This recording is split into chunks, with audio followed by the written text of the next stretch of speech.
Hello everyone, good morning. Last video में हमने देखा था chapter number 3 and part number 1 यानी स्टोरी नंबर 1, जिसका नाम याद है आपको सबको? कौन सा था? करो याद, कौन सा था? शिल्पकार वाली की मूर्ति। मूर्ति जो है वो स्टोरी नंबर 1 थी और उसमें किस तरह से वो मूर्तिकार शिल्पी जो था वो किस तरह से करता है। अब उसने जरा सा एक छोटा सा मूर्ति के अंदर स्क्रैच आने पर भी उसने क्या किया था कि फिर से नई मूर्ति बनाई थी, क्योंकि उसको क्या था, ऐसा लग रहा था कि जो मैंने काम किया है उससे मैं सेटिस्फाइड नहीं हूँ। और जब उसको कोई आदमी ने जब पूछा तब उसने जवाब भी ये दिया कि जो बात सच है वो मैं और मेरा भगवान जानते हैं, तो फिर मैं उसको कैसे छोड़ सकता हूँ, और इसीलिए उसने बनाई। उसके राइटर का नाम भी मैंने आपको बताया था, डॉक्टर I.K. बिजलीवाला। इन्होंने 2 ये स्टोरी लिखी है जिसमें से कुछ ना कुछ हमें मॉरल मिलता है। 2 स्टोरीज का प्रकार कौन सा है? बोध कथा। ये याद रखना, ये स्टोरी का प्रकार कौन सा है? तो बोध कथा, राइट। अब हम स्टोरी नंबर 2 करेंगे और वो स्टोरी नंबर 2 का नाम है स्व मूल्यांकन। स्व यानी पोतानु, मूल्यांकन यानी इवैल्यूएशन, सेल्फ इवैल्यूएशन, अपने आप को तरासना, पोतानी जातने तपासवी, उसको बोलते हैं स्व मूल्यांकन। अब यहाँ पर हमारी इंडिया की स्टोरी नहीं है, बट कहीं बाहर की ये स्टोरी है और उसमें एक यंगस्टर जो लड़का था, युवक था, यंग लड़का था, उसने अपने आप का यानी कि अपना जो वो काम कर रहा है वो काम सही ढंग से हो रहा है कि नहीं हो रहा है, उसकी जात को यानी कि अपने आप को तलाशने के लिए वो क्या करता है कि मेरा काम जो है उससे शायद मुझे सेटिस्फेक्शन मिलता हो, पर जिसका मैं कर रहा हूँ उसको सेटिस्फेक्शन है कि नहीं है, वो तरासना यानी स्व मूल्यांकन। अब शायद समझ में आ गया होगा सबको कि व्हाट इज मीन बाय स्व मूल्यांकन, सेल्फ इवैल्यूएशन। आपके पास पेंसिल भी होगी और मुझे पता है आप टेक्स्ट बुक लेके ही बैठे होंगे, तो आप लोग पेंसिल से यहाँ पर जो भी मैं बताती हूँ उसको आप लिखते जाइए, ताकि बाद में भी आप पढ़ो तो आपको इसका मतलब मैम ने क्या बताया था वो सोचने की जरूरत पड़ेगी। परदेशनी बात છે ત્યાંના એક સ્ટોરમાં, ये परदेश, परदेश का मतलब बीजानो देश यानी फॉरेन कंट्रीज जिसको हम आजकल बोलते हैं, तो परदेश, तो परदेश का अगर आपको ऑपोजिट चाहिए तो आप क्या करेंगे? स्वदेश, स्व એટલે પોતાનો देश, परदेश ऑपोजिट स्वदेश। ये टेक्स्ट बुक में जितने भी वर्ड्स आते हैं उसके साथ साथ हम लोग ये ऑपोजिट, उसका मीनिंग, ये सब अगर सुनते जाएंगे समझते जाएंगे तो एग्जाम में अगर कहीं से भी आपको विरोधी भी दे दिया ये तो मैम ने नहीं करवाया था, ये पूछने की जरूरत पड़ेगी नहीं, क्योंकि यहाँ पर हम इसके साथ साथ ऑपोजिट वर्ड्स भी, क्योंकि टेक्स्ट बुक के बाहर का कभी भी कुछ होता नहीं है, ये बात आप समझ लेना। सो ऑलवेज जो हैबिट है वो आपकी कैसी करनी है? Always read chapters first, understood? त्याना एक स्टोर में, अगेन यहाँ पर स्टोर है। अब कुछ कुछ हमारे इंग्लिश वर्ड्स ऐसे हैं कि जो हम रूटीन लाइफ में उसको यूज करते हैं, गुजराती में भी हो चाहे हिंदी में भी हो। स्टोर का मतलब स्टोर, मॉल, आजकल हम मॉल में जाते हैं तो मॉल जो है वो क्या है, उसके लिए भी कोई गुजराती का अलग से वर्ड है नहीं।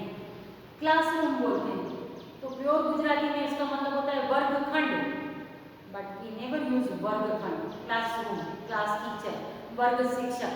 तो ऐसे बहुत सारे, ऑफिस, ऑफिस का गुजराती होता है कचेरी, but we are not using कचेरी, we are using only office. Table, सारा दिन हम टेबल टेबल करते हैं, गुजराती प्रॉपर वर्ड इज मेज, बट वी नेवर यूज मेज, टेबल, राइट।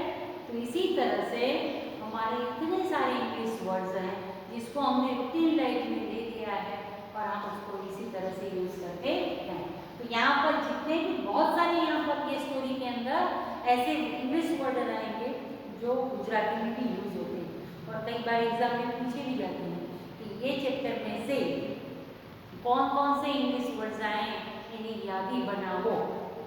तो यादी बनाओ यानी लिस्ट बनाओ। तो ये लिस्ट बनाने में आपको काम आ सकता है, इसलिए अंडरलाइन करते जाना। ત્યાંના એક સ્ટોરમાં એક યુવક દાખલ થયો અને દુકાનદાર સાથે नम्रताથી बात करी। वो एंटर हुआ वहां पर। यंगस्टर लड़का, युवक, युवक का ऑपोजिट क्या होता है? युवती, यानी मेल एंड फीमेल। अब तेने दुकानदार से बात की कि मुझे आपका फोन यूज करना है। कौन सा phone? Public phone. Again English word we are using in Gujarati also, right? तो पब्लिक फोन वापरवानी मंजूरी मांगी और उसने मंजूरी यानी परमिशन, परवानगी उसने मांगी कि मैं प्लीज आपके यहाँ से पब्लिक फोन यूज कर सकता हूँ। दुकानदारे हाँ पाड़ी। दुकानदार ने उसको हाँ बोल दिया। युवकना हाथ मेला અને ખરાબ હતા એટલે એ સ્પીકર फोन पर बात करतो હતો। उसके हाथ मैले भी थे, गंदे भी थे, इसलिए उसने कहा मुझे यूज तो करना है, इसलिए उसने क्या किया? Speaker phone, again English word. Speaker phone जो है उसको उसने बात करतो था। स्पीकर फोन उसने यूज कर दिया। अब स्पीकर फोन आपको पता ही, आप में से भी ज्यादा कर सकते हैं। तो स्पीकर फोन पर एक बात करतो હતો અને તે વખતે દુકાનદાર એની વાત, ગ્રાહક કોઈ હતા નહીં એટલે એ ધ્યાનથી સાંભળતો હતો। સામા છેડે કોઈ સ્ત્રી बात કરી રહી હતી। जब वो स्पीकर फोन पे बात कर रहा था तब कोई ग्राहक ना होने की वजह से वो दुकानदार उसको सुन रहा था। तब सामने उसको स्पीकर फोन में कन्वर्सेशन होता है तो क्या होता है, सामने वाला कौन बोल रहा है वो भी पता चलता है और इस तरह से उनका कन्वर्सेशन चल रहा था। तो सामा छेड़े यानी दूसरी तरफ कौन था? एक स्त्री बात कर रही थी, कोई लेडी की आवाज आ रही थी। अब युवके कह્યું, वो लड़के ने कहा मैडम તમે મને તમાरे ત્યાં લોન કાપવાનું કામ આપી શકો ખરા? लड़के ने क्या पूछा? Madam, again English word, underline this word, okay? તમે મને તમાरे ત્યાં लॉन, देखो लॉन जो है means grass, carpet of grass, आपको पता ही है गार्डन में होता है। तो તમાरे ત્યાં लॉन કાપવાનું, again English word, underline this word, કાપવાનું કામ આપી શકો। आपके यहाँ गार्डनिंग का जो काम है, बगीचाનું જે કામ છે એ કામ મને આપી શકો ખરા? સામે છેડેથી સ્ત્રીનો અવાજ આવ્યો, નહીં ભાઈ, લોન કાપવા માટે મેં માણસ રાખી લીધેલ છે। वो लेडी ने मना किया कि नहीं भाई, मेरे पास ऑलरेडी एक आदमी है जो ये काम करता है, तो ये मारा માટે મેં માણસ રાખી દીધો છે, मेरे पास है। युवक बोल्यो मैडम, અત્યારે તમારે ત્યાં રાખેલ માણસને જે પગાર આપતા હો એના કરતા अर्धा पगार की लोन काफी आपीश। अब रिश्वत देना शुरू किया लड़के ने।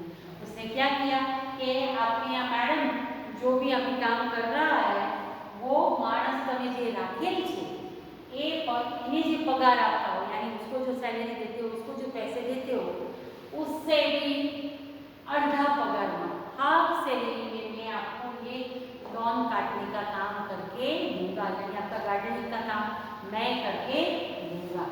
यहाँ पर पिक्चर दिखाया गया है कि स्पीकर फोन से कैसे बात कर रहे हैं। अब इसके बाद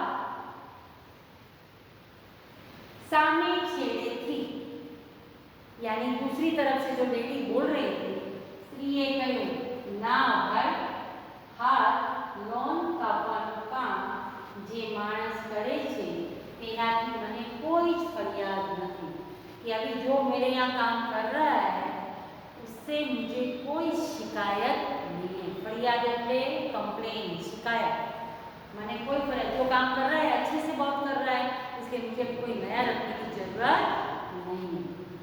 युवके કહ્યું मैडम લોન કાપવાની સાથે હું ઘરની આજુબાજુનો રસ્તો પણ સાફ કરી આપીશ અને એ માટે कोई વધારાની रकम वगैरह।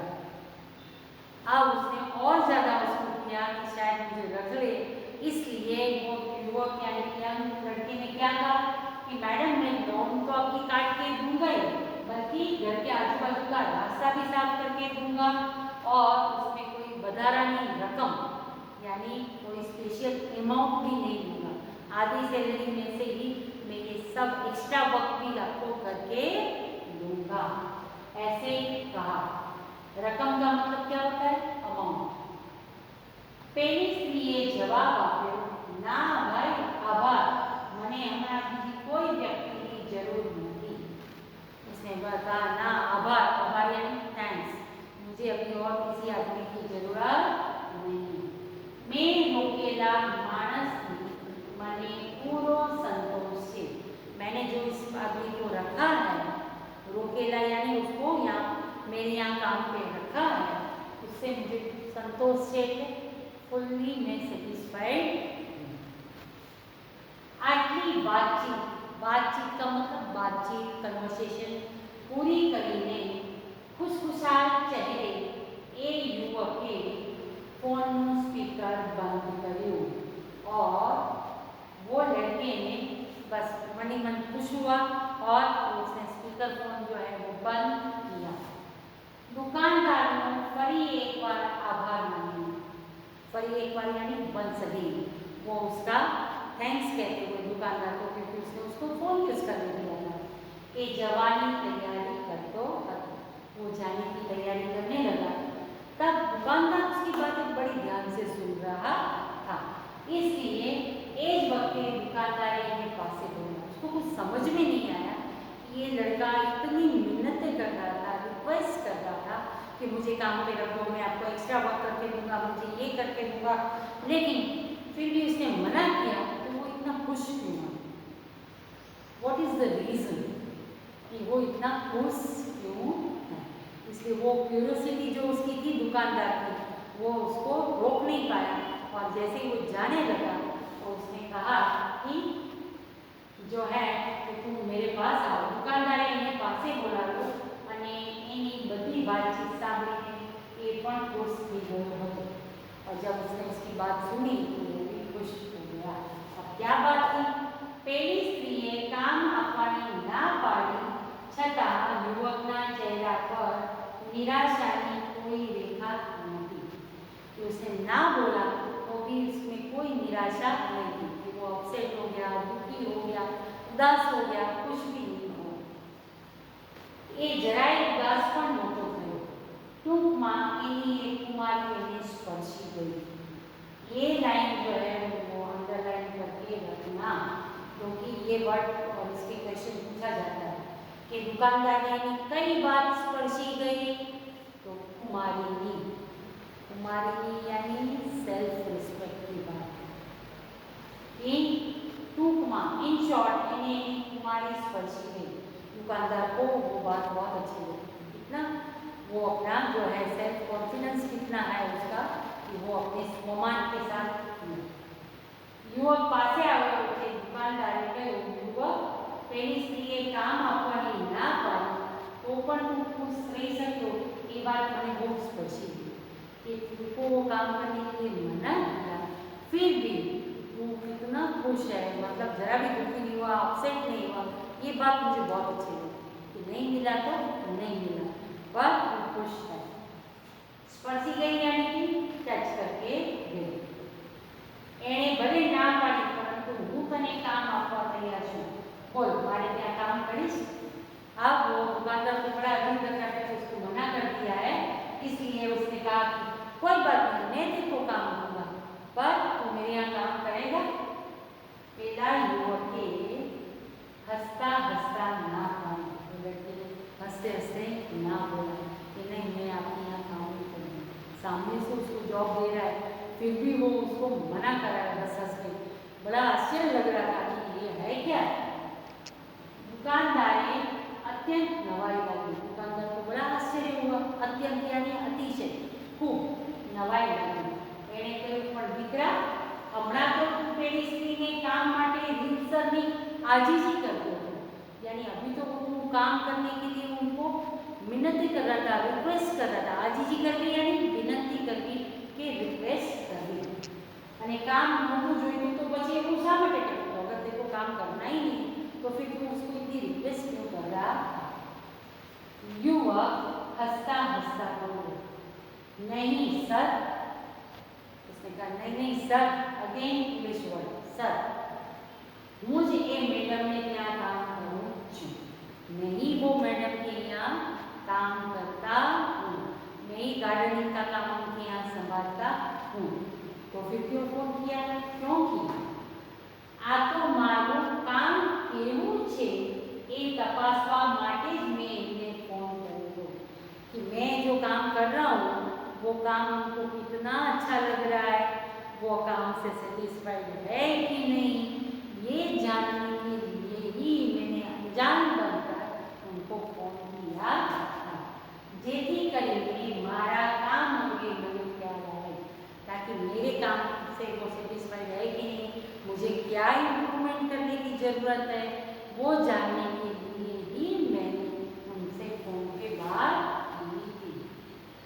दुकानदार ने निर्दोष स्मित आपीने उन्हें विदाई दी, और ऐसे करके दुकानदार के सामने निर्दोष, निर्दोष यानी इनोसेंटली, स्मित यानी स्माइल आपीने उन्हें विदाई दी, वो वहाँ से चला गया। दुकानदार एने जतो जोई रह्यो अने क्यांय सुधी ए युवकनी स्वमूल्यांकननी रीतने बिरदावतो रह्यो, और जब वो चला गया तो काफ़ी देर तक दुकानदार सोचता रहा और मानने लगा कि वाह, इंसान काम तो करता है लेकिन काम करने के साथ मेरे काम में कहाँ इम्प्रूवमेंट की ज़रूरत है, कहाँ मुझे सही है कि नहीं है, वो तराशने की ज़रूरत है। अमेजिंग, कितना अच्छी तरह से वो अपने आप को सेल्फ इवोल्यूशन करता। तो ये आप अपने काम की वैल्यू करेंगे, आप अपना इन्वॉल्वमेंट देंगे तो अपने आप उसका रिजल्ट मिलता ही है। तो इतना अच्छी तरह से एक यंग लड़के ने सिर्फ काम करना है, निपटाना है ऐसे नहीं, पर काम करने के बाद सामने वाले को मेरा काम पसंद आया कि नहीं आया, अगर नहीं आया तो कहाँ मुझे इम्प्रूवमेंट की ज़रूरत है, कहाँ मैं कुछ कर सकता हूँ, वो जानने की अगर आप थोड़ी सी भी तसदी लेंगे ना, तकलीफ लेंगे ना, तो हमारा काम 100% जो है वो सक्सेसफुल होता है। तो ये कहानी से हमें यही शिक्षा मिलती है कि हमें अपनी जात को, अपने आप को तराशना चाहिए। अगर कोई भी चीज़ को घिसने से ही वो पॉलिश बनता है ना, तो हम भी अपने आप को तराशते रहेंगे तो एक दिन जरूर हम ब्राइट बनेंगे और शाइनिंग करेंगे। तो ये दोनों स्टोरीज जो हैं वो हमें अलग अलग मोरल देती है। मज़ा भी आया होगा आपको, और आपने इंग्लिश वर्ड्स जितने भी यूज हुए उसको अंडरलाइन भी करना है। तो होमवर्क के अंदर आपको क्या काम करना है कि आपको ये स्टोरी में जितने भी गुजराती में यूज हुए इंग्लिश वर्ड हैं उसका एक लिस्ट बनाना है। बहुत कम काम है लेकिन परफेक्टली करना है और याद भी रखना है, क्योंकि एग्जाम में कई बार पूछा जाता है। तो ये करेंगे। अब ये दोनों चैप्टर मतलब दोनों स्टोरीज जो हैं उसके वर्ड मीनिंग्स, क्वेश्चन आंसर साथ में ही हैं, इसलिए मैं आपको उसके बाद ही उसका PDF भेजूँगी। तब तक एक बार उसको फिर से दोनों स्टोरीज को रीड करना और हम उसमें अपने आप को कैसे डाल सकते हैं वो भी ज़रूर